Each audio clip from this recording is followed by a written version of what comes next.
ഉസ്താദിന് ആദ്യമായിട്ട് അസൂയാലുക്കളിൽ നിന്നും അതുപോലെ ഭൗതിക ശക്തികളിൽ നിന്നൊക്കെയുള്ള വലിയ എതിർപ്പിൻ്റെ ഒരു തുടക്കം കൊട്ടപ്പുറം സംവാദം കഴിഞ്ഞതിൻ്റെ ഉടനെയാണല്ലോ ആരംഭിച്ചത്. അസമുസ്ലിയാരുടെ വിയോഗത്തിന് ശേഷം സുന്നത്ത് ജമാഅത്തിൻ്റെ രംഗത്ത് നെഞ്ഞൂക്കോടെ നിന്ന് ഒരു സംവാദം നടത്താൻ ആരുണ്ട് എന്ന് ആലോചിക്കുന്ന സമയത്ത് ഉസ്താദിൻ്റെ കൊട്ടപ്പുറം സംവാദത്തിൻ്റെ വലിയ വിജയം, അതോടുകൂടിയാണല്ലോ ഉസ്താദിനോട് വലിയ ഒരു അസൂയുള്ളവർ, അതെ, അസൂയ വന്നവർക്ക് അപ്പോഴാണല്ലോ. അതിനോടനുബന്ധിച്ച് നമ്മളെ പണ്ഡിതന്മാരെ പരസ്പരം തെറ്റിക്കണം എന്ന നിലക്കുള്ള ചില പ്രവർത്തനങ്ങൾ ആസൂത്രണം ചെയ്ത് പ്രവർത്തിക്കുകയും അതിൽ പരസ്പരം തെറ്റിദ്ധാരണകൾ വളർത്തി കൊണ്ടുവരികയും ചെയ്തുകൊണ്ട് ഉസ്താദിൻ്റെ മർക്കസടക്കമുള്ള പ്രവർത്തനത്തിൻ്റെ ഭാഗം അടച്ചു കളയാൻ ഉസ്താദിനെ ഒരു സംഖ്യ തട്ടിപ്പ് നടത്തുന്ന ആളായി ചിത്രീകരിക്കുന്ന കുറേ ദിവസങ്ങളും രംഗങ്ങളൊക്കെ കഴിഞ്ഞു പോയിട്ടുണ്ടല്ലോ. എന്ന് മാത്രമല്ല, എൻ്റെ പേരിൽ പറയാത്ത ഒരു ആരോപണവുമില്ല, എല്ലാം പറഞ്ഞു നോക്കിയിട്ടുണ്ട്. സബൽ മുബിഖാത്തിൽപ്പെട്ട എല്ലാ ആരോപണങ്ങളും നമ്മളെ പേരിൽ പറഞ്ഞു നോക്കിയിട്ടുണ്ട്. നമ്മളതിൽ നിന്നെല്ലാം ബരിയാണ്, ഒഴിവാണ്. ബഹുമാനപ്പെട്ട കാന്തപുരം ഉസ്താദും അതുപോലെ തന്നെ ഉസ്താദിന്റെ പ്രിയപ്പെട്ട ശിഷ്യൻ പേരോട് ഉസ്താദും തമ്മിലുള്ള അഭിമുഖം കേൾക്കാനിടയായി. സമസ്ത ഗ്രാഫ് എന്ന സമസ്തക്കയിൽ തുടങ്ങിയ പുതിയ ഓൺലൈൻ ചാനലിൽ നടക്കുന്ന അഭിമുഖം, അതിൻ്റെ രണ്ടാമത്തെ ഭാഗത്താണ് ഉസ്താദ് ഈ വിഷയങ്ങൾ പറയുന്നത്.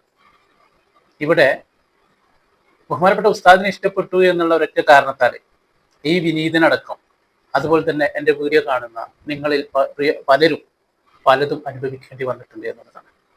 എന്തിനായിരുന്നു നമ്മൾ ഉസ്താദിനെ ഇഷ്ടപ്പെട്ടത്? യഥാർത്ഥ അഹ്ലുസുന്നത്തി വൽ ജമാഅത്ത്, യഥാർത്ഥ ദീനീ കാര്യങ്ങൾ പറഞ്ഞു ഉസ്താദി എന്നുള്ള നിലക്കാണ് നമ്മളൊക്കെ ഉസ്താദിനെ ഇഷ്ടപ്പെട്ടത്, അല്ലേ? അതിൻ്റെ പേരിൽ അനുഭവിക്കേണ്ടി വന്നത് ഒരുപാടാണ്.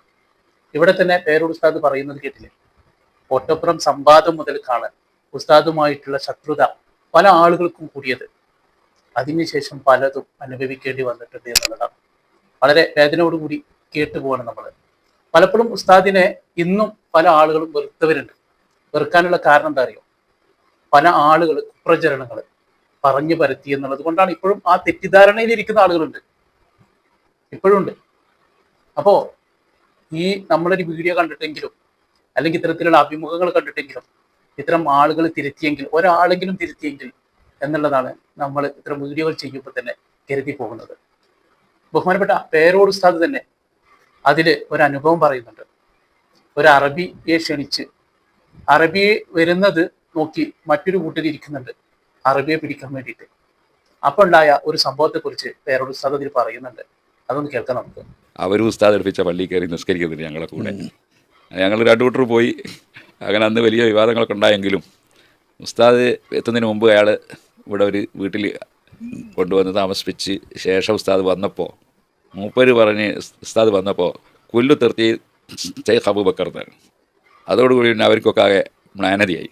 അങ്ങനെ ആദ്യമായിട്ട് മർക്കസിലേക്ക് പോയി. മർക്കസെല്ലാം കണ്ടപ്പോൾ നേരത്തെ പൂർണ്ണമായി എതിരാളിയായിട്ട് നിന്നിരുന്ന ഒരാൾ അവിടെ നിന്നെല്ലാം കണ്ടതിന് ശേഷം ഉസ്താദിനെ കൊണ്ട് പൊരുത്തപ്പെടിച്ച് എൻ്റെ ഒരു ദിവസം ഭക്ഷണം ഇവിടെ കുട്ടിക്ക് കൊടുക്കണം എന്ന് പറഞ്ഞ് അദ്ദേഹത്തിൻ്റെ മനസ്സ് മാറി. അപ്പോൾ കണ്ട് ഉസ്താദ് ആരെന്ന് മനസ്സിലാക്കിയവർക്കാർക്കും, ഈമാനുള്ളവർക്കാർക്കും തെറ്റാറില്ല. അതാണ് നമ്മളിവിടെ കാണുന്നത്. പലപ്പോഴും തെറ്റിദ്ധരിച്ചവരുണ്ടാവും, തെറ്റിദ്ധരിപ്പിക്കാൻ ഒരുപാട് പേരുണ്ടായിരുന്നു. ഇന്ന് ആ തെറ്റിദ്ധരിപ്പിച്ചവർ പോലും ഉസ്താദ് പറഞ്ഞതാണ് ശരിയെന്ന് പറഞ്ഞുകൊണ്ട് വരുന്ന കാഴ്ച നമ്മൾ ഈ വർത്തമാന കാലത്ത് കാണുന്നുണ്ട്. അൽഹംദുലില്ലാഹ്, അത് കാണുമ്പോൾ നമുക്കൊക്കെ സന്തോഷം തോന്നിപ്പോവാണ്. നമ്മളെ ബഹുമാനപ്പെട്ട ഉസ്താദ് അസുഖമായിട്ട് തന്നെ കടന്നു, അല്ലേ? ഉസ്താദ് ഇനി തിരിച്ചു വരുമോ എന്ന് പോലും നമ്മളൊക്കെ കരുതിപ്പോയ നിമിഷങ്ങളുണ്ടായിരുന്നു. ഒരുപാട് പേരുടെ പ്രാർത്ഥനയുടെ ഫലമായിട്ടാണ് ഇന്ന് ഉസ്താദ് വളരെ സന്തോഷത്തോടു കൂടി ഇവിടെ ഇരുന്ന് ഈ രീതിയിൽ നമ്മളോട് സംസാരിക്കുന്നത്. എത്ര മനോഹരമായിട്ടാണ് ഉസ്താദ് സംസാരിക്കുന്നത്. അരമണിക്കൂറോളം ആ അഭിമുഖം. വളരെ സന്തോഷത്തോടു കൂടി ഞാനതിങ്ങനെ എല്ലാം മുഴുവനായിട്ട് തന്നെ കേട്ടു. അതിൽ ഉസ്താദ് പറയുന്നൊരു വിഷയമുണ്ട്, മർക്കസ് കോംപ്ലക്സ്. അത് സ്ഥലമെടുത്തതിന് ശേഷം അതിന് പണം കൊടുക്കാനില്ലാതായ സമയത്ത് ഗൾഫിലേക്ക് പോയൊരു വിഷയം. അതിൽ ഉസ്താദ് അല്ലയിലെത്തിയ ഒരു അനുഭവം പറയുന്നുണ്ട്. അത് ഞാനൊന്ന് കേൾപ്പിക്കാം. സുബ്ഹാനല്ലാഹ്, ഈ 3 മാസം അടുത്തപ്പോൾ എന്താ ചെയ്യാൻ തിരിയാതെ ഞാനൊന്ന് ഗൾഫിലേക്ക് പോയി. അബുദാബിയിൽ നിന്ന് അല്ലയിൽ പോയി.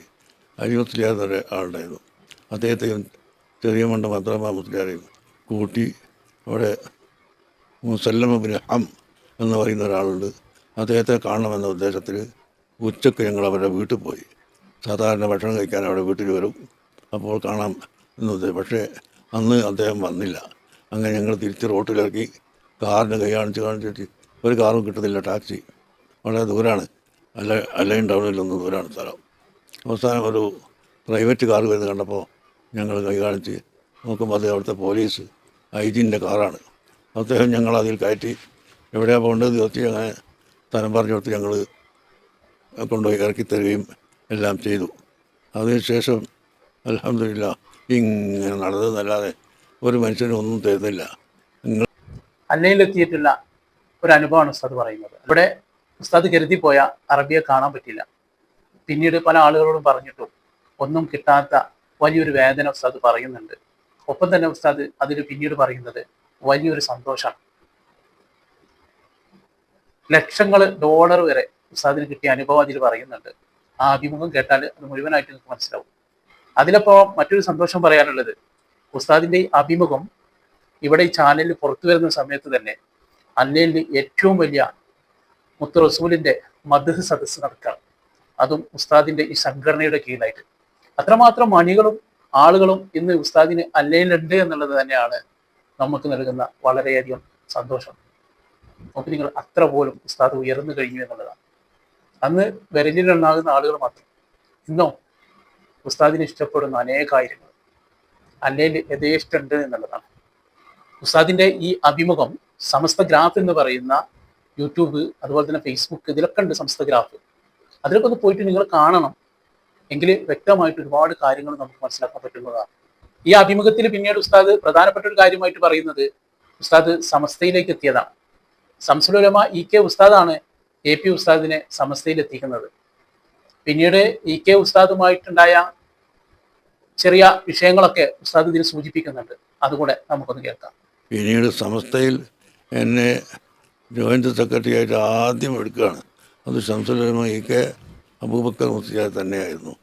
എന്നെ ഒരു കുറച്ചു കാലം പ്രവർത്തിക്കാതെ പെട്ടെന്ന് എന്നെ ജോയിൻ്റ് സെക്രട്ടറി ആയിട്ട് ആണ് സമസ്തയിൽ എന്നെ എടുത്ത ഉടനെ തന്നെ അധികാരം തന്നത്. അതൊക്കെ അദ്ദേഹം തന്നെയായിരുന്നു ചെയ്തത്. പക്ഷേ എന്തോ ആളുകൾ പറഞ്ഞ് തെറ്റിദ്ധരിപ്പിച്ചോ മറ്റോ ചെറിയ ഒരു വിടവ് അവർ നമ്മളുമായി പിന്നീട് ഉണ്ടായിപ്പോയി എന്നത് അത് അള്ളാഹുവിൻ്റെ ഹിക്മത്തിലായ എന്തെങ്കിലും ചിലപ്പോൾ അതിലുണ്ടാവും എന്ന് നമ്മൾ മനസ്സിലാക്കുന്നു എന്നല്ലാതെ ഞാനിന്നും അറിയുമെന്ന് ഇതൊക്കെ ആയിട്ടും അദ്ദേഹത്തെ പറ്റി ഒരു ചീത്ത വാക്ക് ആരോടും പറഞ്ഞിട്ടില്ല, പ്രസംഗത്തിലും പറഞ്ഞിട്ടില്ല, സിറായിട്ടും പറഞ്ഞിട്ടില്ല. അള്ളാഹു തആല അവരെയും നമ്മളെയും എല്ലാം സ്വർഗത്തിൽ ഒരുമിച്ച് കൂട്ടിത്തരട്ടെ. ഇവിടെ ഉസ്താദിന്റെ ഇത്തരത്തിലുള്ള ഒരു ചാനൽ ഇങ്ങനെ സമസ്ത ഗ്രാഫി എന്ന് പറയുന്ന രീതിയിൽ വരുന്നുണ്ട് എന്ന് പറഞ്ഞ് അതിന്റെ ഉദ്ഘാടനവുമായിട്ട് ബന്ധപ്പെട്ട ആ വീഡിയോ ഉൾപ്പെടുത്തി ഞാൻ ഒരു വീഡിയോ ചെയ്തിരുന്നു. അതിന്റെ താഴെ ഒരുപാട് കമന്റുകൾ കാണാനിടയായി. അതിലധികവും ഉസ്താദിനെ എതിർക്കുന്ന ശത്രുക്കളായിട്ടുള്ള ആളുകളാണ് അതിൽ കമന്റ് ഇട്ടുണ്ടായിരുന്നത്. അപ്പൊ തന്നെ നമുക്ക് അറിയാൻ പറ്റും ഉസ്താദ് ഇന്നും ഉസ്താദിനെതിരെ അല്ലെങ്കിൽ ഉസ്താദിന്റെ ആണികൾക്കെതിരെ, പ്രവർത്തകർക്കെതിരെ ഒരു വലിയ സംഘം തന്നെ പ്രവർത്തിച്ചുകൊണ്ടിരിക്കുന്നു എന്നുള്ളതാണ്. എങ്കിലും ഇന്ന് ഉസ്താദ് തലയോട് കൂടുകൂടി ഉസ്താദിന്റെ സംഘടനയും പ്രസ്ഥാനവും മറ്റുള്ള പ്രസ്ഥാനത്തെക്കായും ആളുകളെക്കായും തല ഉയർത്തി നിൽക്കുന്നു എന്നുള്ളത് നമുക്കൊക്കെ അഭിമാനം തരുന്ന ഒരു കാഴ്ചയാണ്.